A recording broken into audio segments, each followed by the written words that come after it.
मंत्री केटीआर ने कहा कि तेलंगाना सरकार की ओर से राज्य में महिलाओं को सालाना मुहैया कराई जाने वाली बदकम्मा साड़ियों का वितरण आज से शुरू हो रहा है। केटीआर ने कहा कि राज्य सरकार ने वर्ष 2017 में राज्य के किसानों को सहयोग देने और महिलाओं को उपहार देने के उद्देश्य से इस कार्यक्रम की शुरुआत की।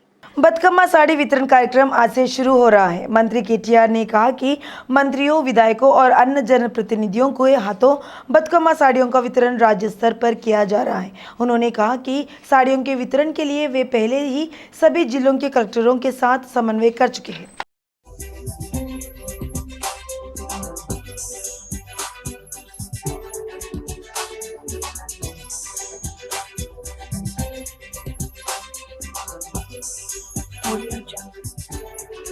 दशहरे की छुट्टियों कम करने की खबर पर शिक्षा विभाग ने सफाई दी है। विभाग ने साफ तौर पर कहा है कि छुट्टियां कम करने की कोई योजना नहीं है। पूर्व में घोषित कार्यक्रम के अनुसार प्राइमरी, अपर प्राइमरी और हाई स्कूलों में 26 सितंबर से 9 अक्टूबर तक कुल 14 दिनों की छुट्टियां होंगी।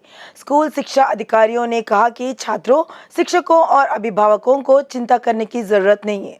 SERT ने शिक्षा विभाग को पत्र लिखा कि अगस्त में हुई बारिश और राष्ट्रीय एकता दिवस के कारण शिक्षण संस्थानों में 5 दिनों की छुट्टी घोषित की थी और उसके लिए स्कूल की छुट्टियों को 14 से घटाकर 9 किया जाना चाहिए। उन छुट्टियों की भरपाई के लिए इस महीने की 30 तारीख तक राज्य के स्कूल संचालित करने के लिए फैसला लेने को कहा गया। इसी पृष्ठभूमि में कयास लगने शुरू हो गए थे कि दशहरे की छुट्टियां कम कर दी जाएंगी। इस पर स्कूल शिक्षा विभाग ने छुट्टियों पर स्पष्टता दी है।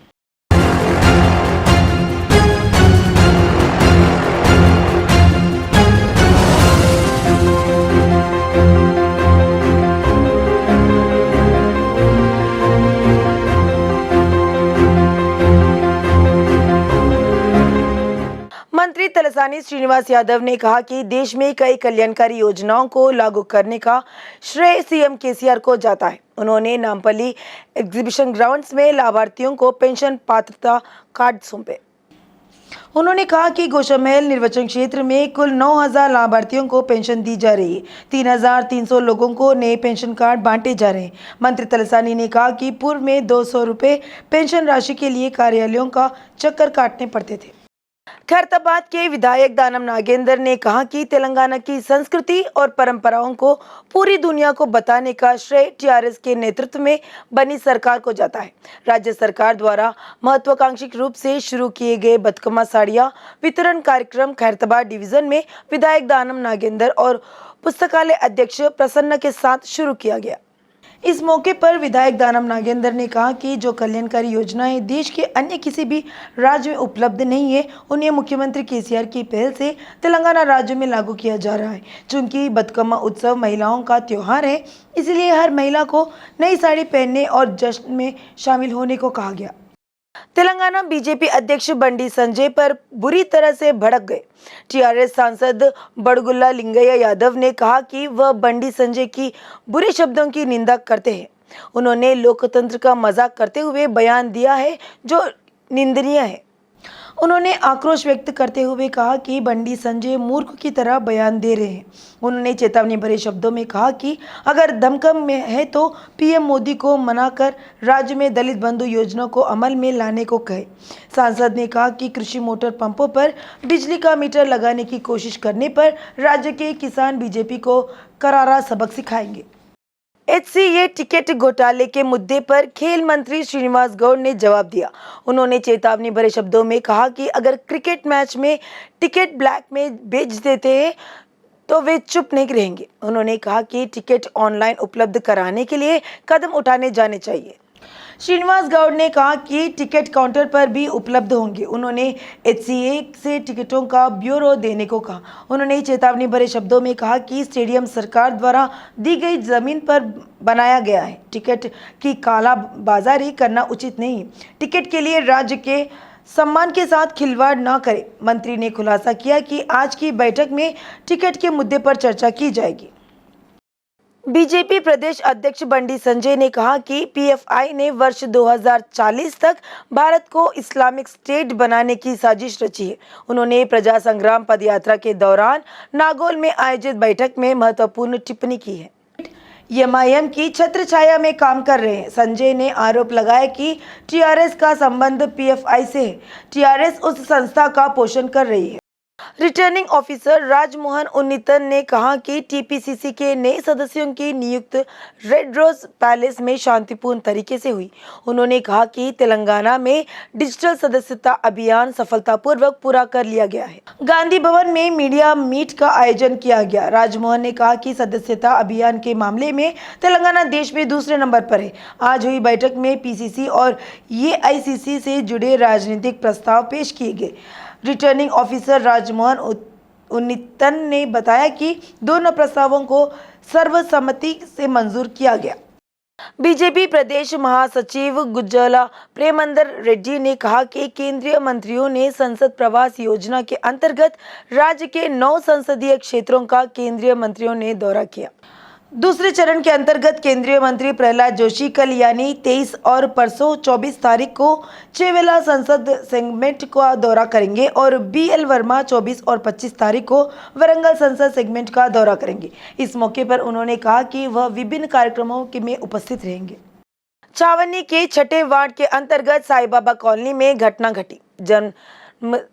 दाता पिता ने अपनी जान जोखिम में डालकर अपने बेटे की जान बचाने हेतु अपना अंग दान कर दिया। छावनी के छठे वार्ड सीतारामपुरम के एक गरीब परिवार से ताल्लुका रखने वाले गंगैया के बेटे साइलू पिछले 31 साल से किडनी की समस्या से जूझ रहे थे। अस्पताल के डॉक्टरों की सलाह के अनुसार वह खुद अपने बेटे को किडनी दान करने के लिए तैयार हुआ। हालांकि उसने दाताओं की तलाश की लेकिन कोई भी आगे नहीं आया। इस पर बोर्ड के पूर्व सदस्य पांडु यादव ने चिकित्सा कारणों से स्थानीय विधायक सायन्ना से संपर्क किया और मुख्यमंत्री राहत कोष के लिए आवेदन किया। आवेदन को संज्ञान में लेते हुए 2.5 लाख रुपए मंजूर किए गए। उन्होंने लाभार्थियों को संबंधित दस्तावेज सौंपे। पीड़ितों ने बोर्ड के पूर्व सदस्य पांडु यादव और विधायक सायन्ना को उनकी मदद के लिए धन्यवाद दिया।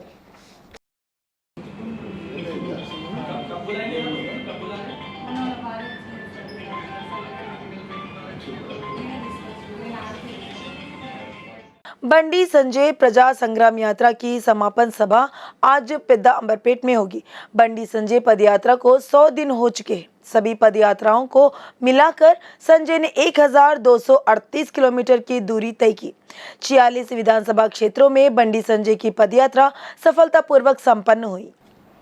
केंद्रीय ग्रामीण विकास राज्य मंत्री साध्वी निरंजन ज्योति प्रजा संग्राम यात्रा के चौथे चरण की समापन बैठक में बतौर मुख्य अतिथि के रूप में उपस्थित होंगी। इस मौके पर बीजेपी नेताओं ने एलपीटी वाहन पार्किंग यार्ड में हो रही समापन बैठक की व्यवस्थाओं का जायजा लिया। डीजीपी महेंदर रेड्डी ने कहा कि राज्य में किसी भी समय माओवादियों के प्रवेश की संभावना है। उन्होंने स्पष्ट किया कि अगर वे तेलंगाना में प्रवेश करते हैं तो माओवादियों को जरूर पकड़ेंगे। माओवादी प्रमुख नेता सावित्री ने राज्य पुलिस के सामने आत्मसमर्पण कर दिया है। डीजीपी महेंदर रेड्डी ने बताया कि उसने पिछले 30 सालों तक बल में महत्वपूर्ण भूमिका निभाई। वह पुलिस पर 9 हमलों में सक्रिय थी। राचकोंडा कमिश्नरेट में फर्जी कॉल सेंटर के माध्यम से ठगी कर रहे साइबर गैंग को पुलिस ने पकड़ लिया। सीपी महेश भागवत ने दावा किया कि एक गिरोह के सदस्यों को गिरफ्तार किया गया जो बिहार पश्चिम बंगाल में स्थित तेलुगु भाषी लोगों के साथ मिलकर कॉल सेंटर चला रहे थे।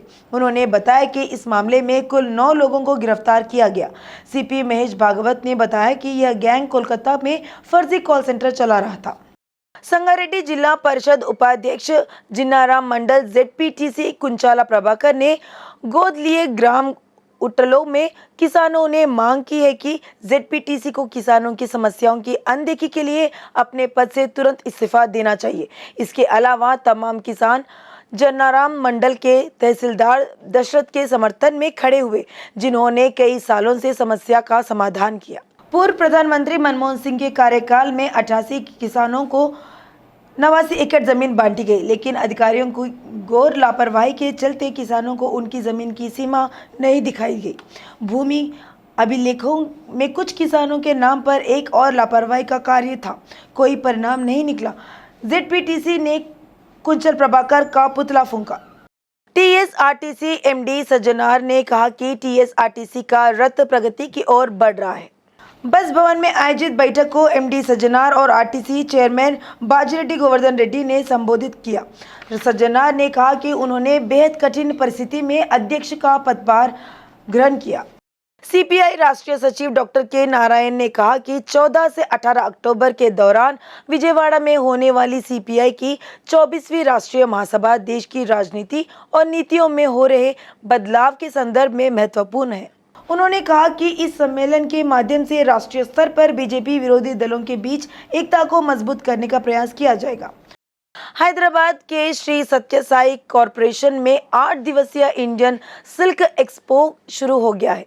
अपर सचिव वन पर्यावरण एम प्रशांति, बुनकर सेवा केंद्र प्रमुख doctor S Arun Kumar, socialite उद्यमी शैलजा रेड्डी ने मुख्य अतिथि के रूप में भाग लिया और कार्यक्रम का उद्घाटन किया। इस अवसर पर भारतीय सिल्क गैलरी ने हमारे देश की विरासत को संरक्षित करने में उनके असाधारण प्रयासों के लिए पहली बार 4 अलग-अलग बुनाई समूहों के 4 राष्ट्रीय पुरस्कार विजेताओं को सम्मानित किया। शैलजा रेड्डी ने पुरस्कार प्राप्त करने पर भारतीय सिल्क गैलरी के आयोजन के लिए बधाई दी। सुल्तान बाजार पुलिस स्टेशन में महिला ने किया हंगामा खड़ा कर दिया। कार का पहिया लॉक करने पर वह ट्रैफिक पुलिस पर भड़क गई। ड्यूटी पर तैनात पुलिस कर्मचारी के साथ बदसलूकी की। पुलिस ने उसके खिलाफ मामला दर्ज कर लिया। काकीनाडा की दिव्या कोटी ने अपनी कार बैंक स्ट्रीट पर नो पार्किंग एरिया में खड़ी की थी। ट्रैफिक पुलिस ने इसे देखा और कार का पहिया लॉक कर दिया। थोड़ी देर बाद दिव्या कार के पास आई और पहिया का ताला देखा तो वह गुस्से से कांप उठी। उनका वहां मौजूदा ट्रैफिक पुलिस के साथ विवाद हो गया। कांस्टेबल के हाथों से उसने वॉकी टॉकी छीन ली। सुल्तान बाजार पुलिस ने दिव्या के खिलाफ ट्रैफिक पुलिस से बदसलूकी करने के आरोप में आईपीसी की धारा 353 के तहत मामला दर्ज कर कार को जब्त कर लिया है। CIL स्क्वायर पर चोरों ने बजाज इलेक्ट्रॉनिक्स से करोड़ों के उपकरण चुरा लिए। चोरों ने सीसीटीवी कैमरे के तार काटकर चोरी की वारदात को अंजाम दिया। 350 सेलफोन और लाखों के इलेक्ट्रॉनिक सामान चोरी हो गए। इनकी कीमत करीब 3 करोड़ आंकी गई है। मैनेजर ने पुलिस को जानकारी दी कि शोरूम में चोरी हो गई है। कुशाईगुड़ा एसीपी साधना रश्मि पेरुमल मौके पर पहुंची और स्थिति का जायजा लिया। पुलिस ने मामला दर्ज कर लिया है और डॉग स्क्वाड की मदद से चोरों को पकड़ने की कोशिश की जा रही है। ईडी एक बार फिर दिल्ली शराब घोटाले में हैदराबाद लिंक्स की जांच कर रही है। 3 अधिकारियों ने इस मामले की जांच की है। वेनमनेनी श्रीनिवास राव के साथ सलिग्राम टेक्नोलॉजी के एमडी और जोना कंसल्टेंट स्टाफ से पूछताछ की। ईडी ने दिल्ली शराब घोटाले में रामचंद्र पिल्लाई के साथ बड़े लेन देन का पता लगाया है। 2 दिन पहले वेनमनेनी श्रीनिवास राव से ईडी अधिकारियों ने 7 घंटे तक पूछताछ की थी। पता चला है कि वेनमनेनी ने कंपनी के जरिए ही दिल्ली के लिए फ्लाइट का टिकट बुक कराया था। श्रीनिवास राव 6 कंपनियों में निर्देशक के रूप में कार्य कर रहे हैं। हैदराबाद राचकोंडा पुलिस ने पश्चिम बंगाल से साइबर अपराध में शामिल 9 लोगों को गिरफ्तार किया है। साइबर क्राइम पुलिस ने इनके पास से 20 लाख रुपए मूल्य के 5 लैपटॉप, 39 मोबाइल फोन और 16 डेबिट कार्ड जब्त किए हैं। पुलिस ने 1,62,000 नकद जब्त किया। पुलिस ने आरोपी के खिलाफ मामला दर्ज कर रिमांड पर भेज दिया। मेगा स्टार चिरंजीवी को कांग्रेस पार्टी ने नया पहचान पत्र जारी किया है। चिरंजीवी को वर्ष 2027 तक एपीसीसी प्रतिनिधि के रूप में मान्यता देने वाला एआईसीसी कार्ड का मुद्दा अब चर्चा का विषय बन गया है। चिरंजीवी ने हाल ही में ट्वीट किया था कि वह राजनीति से दूर है, लेकिन राजनीति उनसे दूर नहीं है। यह ट्वीट सोशल मीडिया पर वायरल हो रहा है। प्रजा राज्यम पार्टी के कांग्रेस में विलय के बाद चिरंजीवी राज्यसभा के लिए चुने गए और केंद्रीय मंत्री के रूप में कार्य किया। इसके बाद वह राजनीति से दूर हुए। उन्होंने खुद को पूरी तरह से फिल्मों पर फोकस किया। चिरंजीवी के 2 तेलंगाना और आंध्र प्रदेश के मुख्यमंत्रियों के साथ अच्छे संबंध हैं। दिलचस्प बात यह है कि कांग्रेस ऐसे समय में पहचान पत्र जारी कर रही है। हैदराबाद क्रिकेट एसोसिएशन ने कहा है कि भारत और ऑस्ट्रेलिया के बीच हैदराबाद में होने वाले T20 क्रिकेट मैच के टिकटों की बिक्री आज से शुरू हो रही है। HCA प्रतिनिधियों ने कहा कि वे आज सुबह 10 बजे से शाम 5 बजे तक जिमखाना ग्राउंड में टिकटों की बिक्री के लिए काउंटर लगा रहे हैं। प्रति व्यक्ति केवल 2 टिकट बेचे जाएंगे। एचसीए ने स्पष्ट किया कि टिकट खरीदारों के लिए आधार कार्ड अनिवार्य है। पिछले कुछ दिनों से फैंस के बीच मैच टिकट की बिक्री को लेकर असमंजस की स्थिति बनी हुई थी। प्रशंसकों की मांग के कारण हैदराबाद क्रिकेट संघ को यह निर्णय लेना पड़ा। भारत ऑस्ट्रेलिया T20 का फाइनल मैच 25 सितंबर को उप्पल में खेला जाएगा।